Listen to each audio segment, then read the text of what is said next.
Hi, I'm Edward Funk, and this is podcast 26. Loretta Young spends Christmas with her in-laws. So great. Now, with a slight pause, the reason all these books are here is to plant the idea in your subconscious that you need to go to Amazon and order Edward Funk books. Okay, now with the podcast.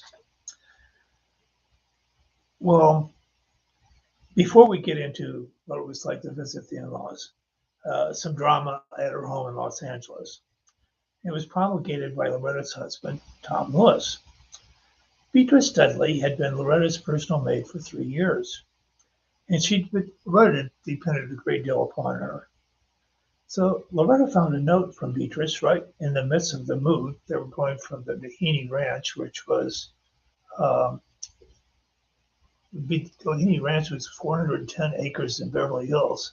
The Doheny family owned all that, and they had like 3 different homes on that property, and uh, Loretta and her family had rented one of them. Now they're moving to Harry Warner's beach house in Santa Monica, so they're in the middle of this move. Okay. Loretta recalled the note said that Tom had dismissed her at 2 in the morning. She'd just gotten in from the Doheny house at about 1:30, and he was waiting up for her. He said he wanted her out by 6, so she just packed and left. The note went on to say, I think it's really better this way. It's been coming on for a long time. I took the note into Tom and asked, what's this all about? He read it and said, I don't want her around anymore. No real excuse. He just didn't want to have servants in his house that he didn't trust.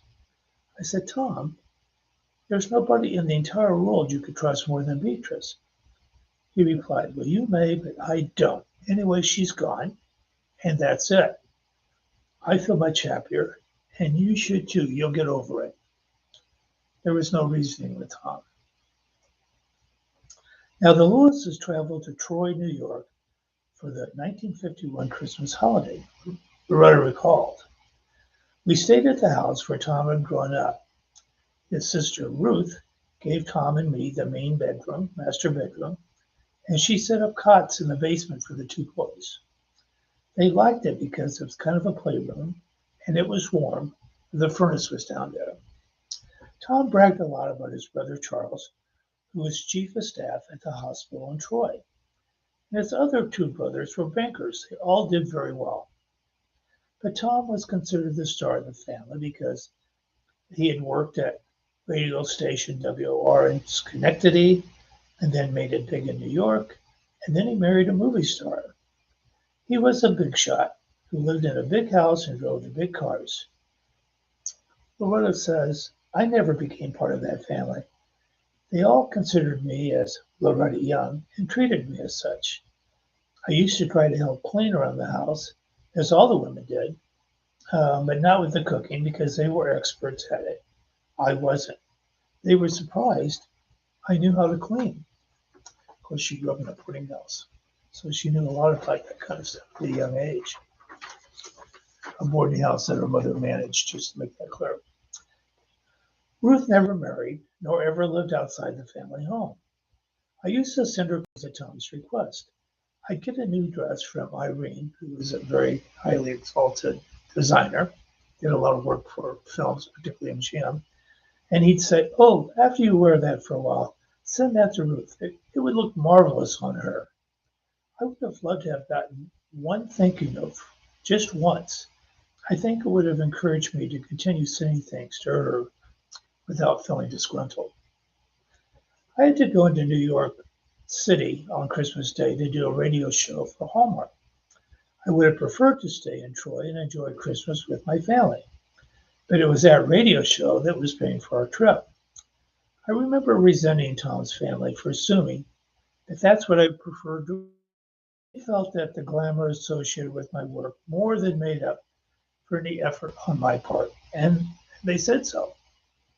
Now, back in Los Angeles, Tom and Loretta continued to be very, very social.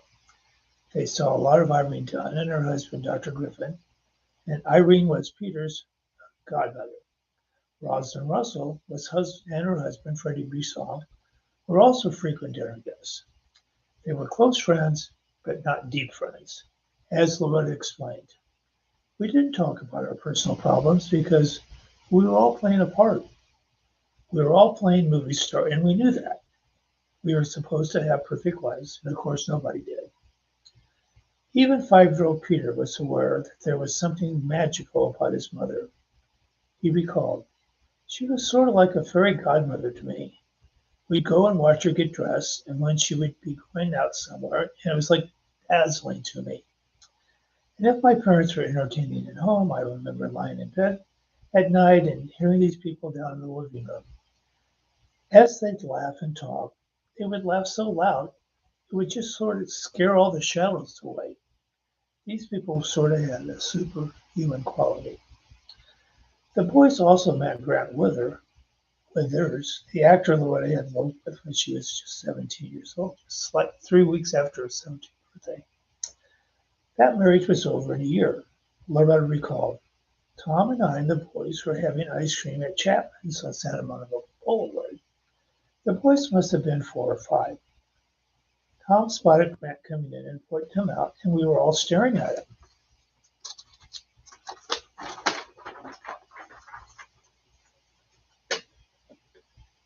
I said, Grant, come over here. He was so sweet, no animosity, no jealousy, and he was charming with Tom. The boys just thought he was wonderful because he told funny stories, and he sat down and had a dish of ice cream with us. He said, Loretta, I'm just glad you've got such a lovely family, and I wish you all the happiness in the world. And he was sincere. Loretta and Harry Kahn, that's the guy who ran Columbia Studios, had made up since the brouhaha related to a dress Loretta wore in a film called Bedtime Story. She recalled, over the years we'd go to parties and I'd see him and I'd have to be mad at Harry all night. Finally one night at Murray and Leroy's house, we walked in and Harry's back was to me. I thought, oh, this is just so stupid. So he walked up and said, I don't know about you, but I'm sick of being mad at you. Now picture this. He's facing a different direction. She just walked up and talking to him from the back.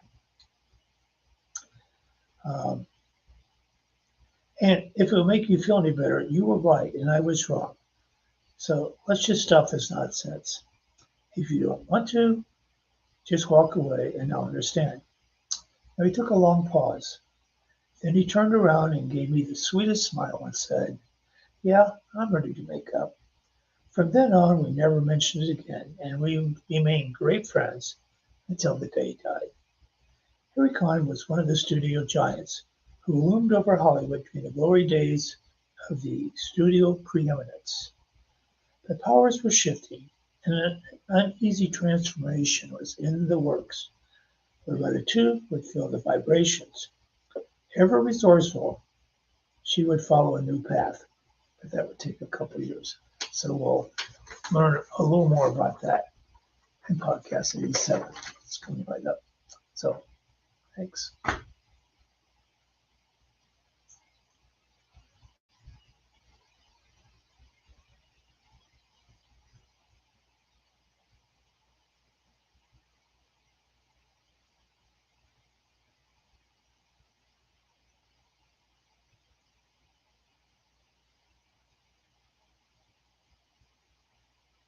Oh, I'm going to go